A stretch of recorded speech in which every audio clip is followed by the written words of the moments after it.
Salut à tous, Arnaud pour Geek & Vapes. Donc aujourd'hui, review du Tugboat V3 de chez Flawless.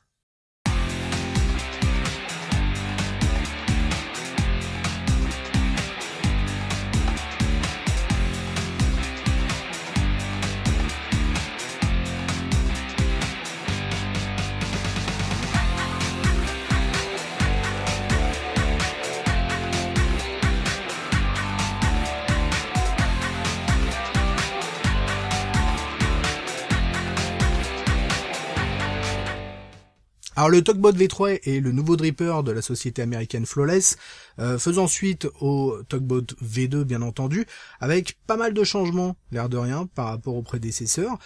Changement au niveau des plots directement, puisqu'on se retrouve maintenant avec un positif, un négatif, donc un modèle de plots. Un système d'airflow aussi complètement modifié, on verra tout ça en détail, mais vraiment des gros changements. Il fait 22 mm de diamètre pour 24 mm de haut sans le drip tip. On verra aussi qu'il y a des possibilités de modification au niveau du top cap.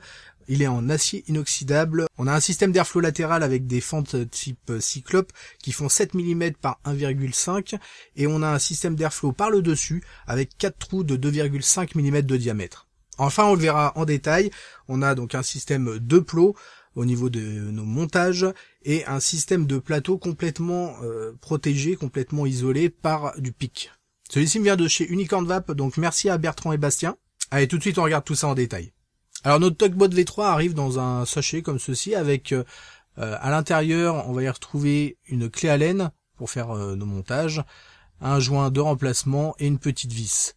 Voici la bête d'un peu plus près.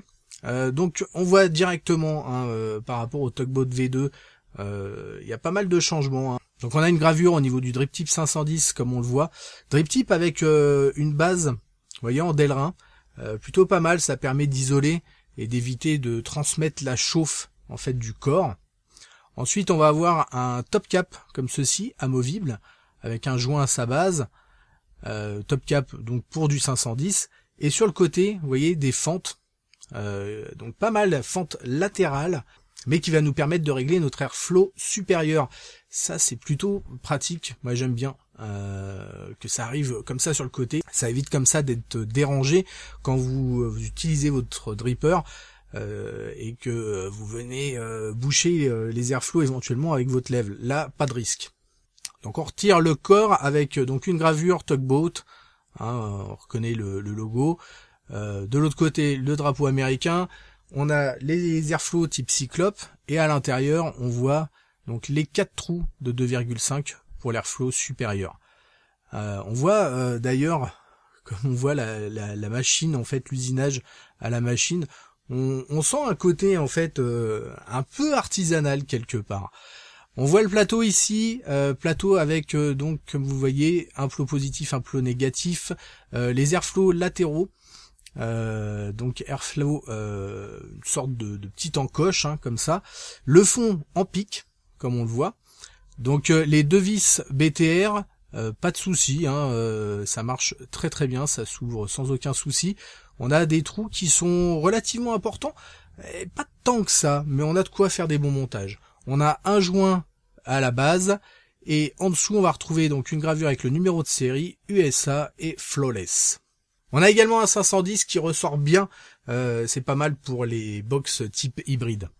Alors on va tout de suite attaquer notre montage, donc on va faire un double coil, je vais utiliser de l'anarchiste, donc c'est du nichrome en 0,50, je vais faire 7 tours sur un axe de 2,5 mm, le tout en spire espacé comme d'habitude, pas trop espacé mais un petit peu, histoire d'augmenter un peu les saveurs.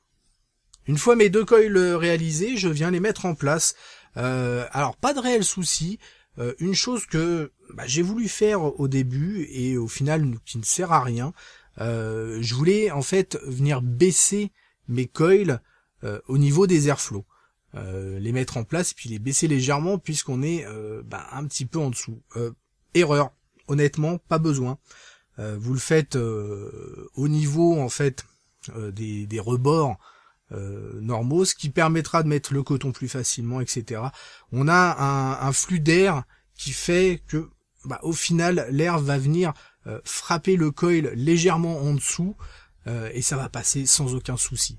Chose par contre que j'aurais pu faire pour m'aider, que je vous conseille, c'est de faire des petits déports quand on a un coil pas suffisamment large. On peut faire plus large du coup, hein, pas de souci.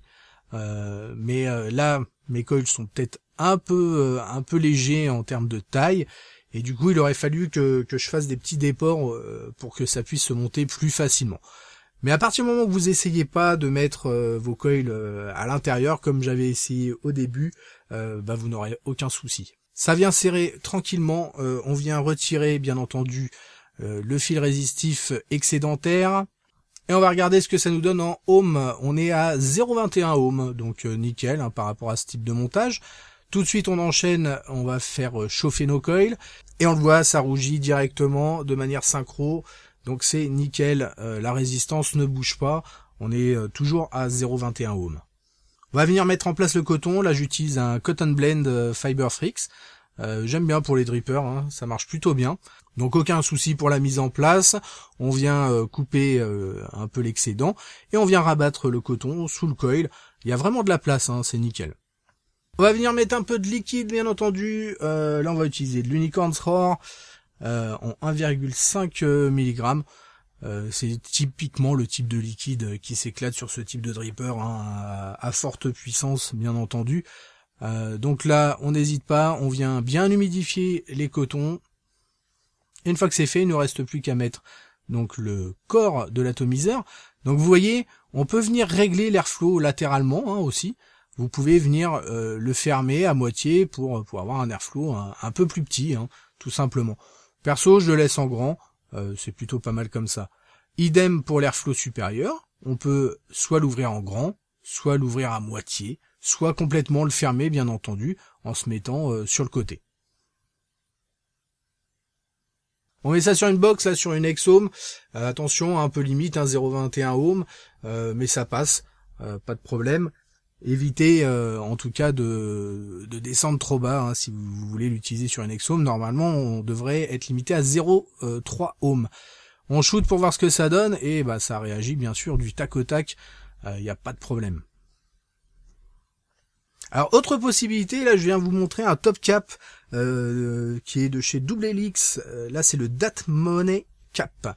Dat Money Cap, pourquoi? Parce que le drip tip est réalisé en fait avec des bouts de vrais billets, des billets des dollars en l'occurrence, hein. Donc c'est plutôt pas mal. On peut venir dévisser en fait le drip tip. Donc il existe plein de modèles, plein de couleurs, que ce soit au niveau du drip tip, que ce soit au niveau de la bague, et c'est compatible avec beaucoup de différents atomiseurs. Là en l'occurrence ça va être compatible avec notre Tugboat V3 bien entendu, mais ça va être compatible aussi avec le Petri V1.5, Petri V2 Sub-Zero, Tugboat V2, Plumeviel, Steelair, Gaia, Todd, Patriot V2, le Goliath, le Mako, Troll, Mutation X V2 et V3, Indestructible et le Rem Entry. Donc beaucoup de compatibilité, sachant qu'il y a des versions aussi type 510. Donc franchement c'est plutôt pas mal, plutôt customisable, et là ça match super bien. Alors on le voit, hein, vraiment tout simple. Moi il y a un petit truc qui m'a marqué sur ce dripper en fait, c'est entre autres au niveau du plateau, l'épaisseur du métal sur les côtés. On a vraiment l'impression d'avoir un truc costaud. D'ailleurs il pèse un peu son poids. Le top cap est pas en reste. Alors là j'ai utilisé au niveau de la partie supérieure le double helix, ce qui allège un peu clairement cette partie supérieure, parce qu'avec celui d'origine, pareil, hein, le top cap qui vient régler l'airflow supérieur, c'est une bonne pièce de métal. Là j'aime bien, plutôt sur ce type de montage qui est assez simple. Je vais venir mettre un peu de liquide. Donc là je suis sur 60 watts, hein, sur la Tugboat DNA 200. Donc pas super élevé, mais bien pour ce type de montage, clairement. Et on voit, ça réagit bien. Là, je suis limite un peu plus pépère, bien entendu, que si j'étais sur un mode méca, mais ça matche bien. Donc là, je viens mettre du liquide. Hop, on est bien. Et puis on est parti. Donc avec le top cap double helix, les airflows latéraux ouverts au max. Et puis on voit ce que ça donne.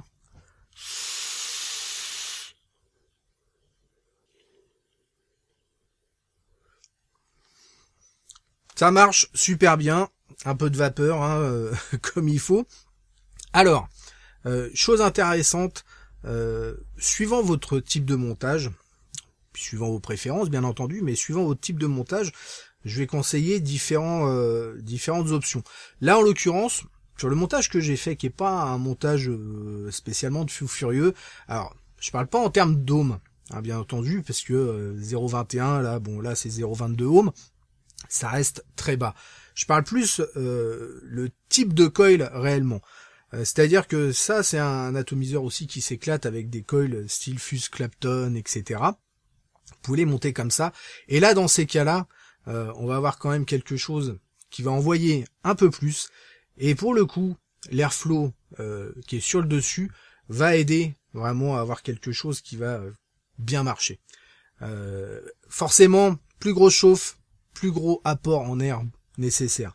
Là, je trouve que c'est intéressant d'avoir juste cet airflow latéral qui en fait est pas tout à fait un airflow latéral, mais limite un peu un airflow de dessous, puisque mon airflow va venir partir, mon air plutôt va venir partir et va venir frapper mon coil un peu par le dessous.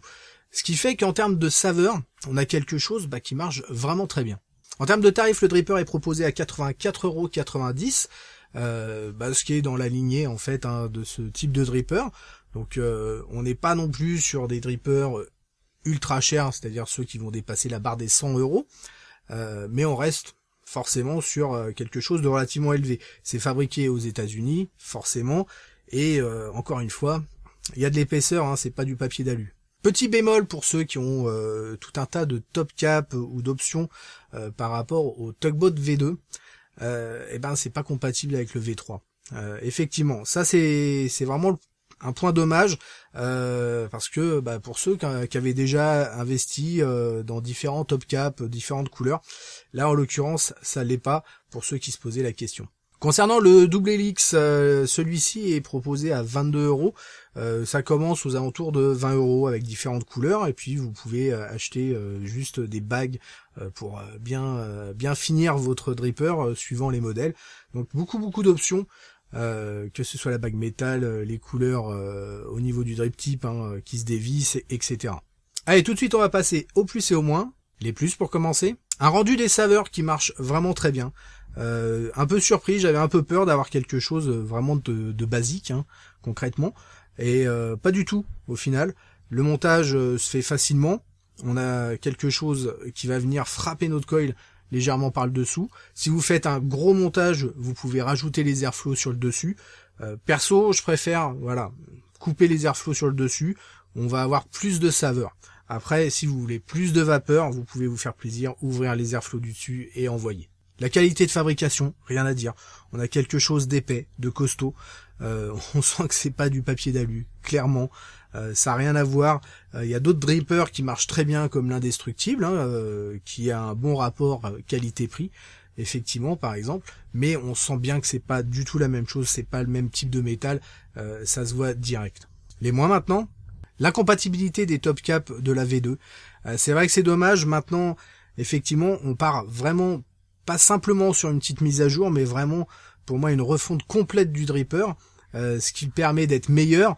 Donc, quelque part, il est préférable d'avoir quelque chose qui tourne vraiment mieux, quelque chose, pour le coup, de différent, qu'avoir quelque chose avec très peu de différence et les options qu'on peut avoir soient encore compatibles.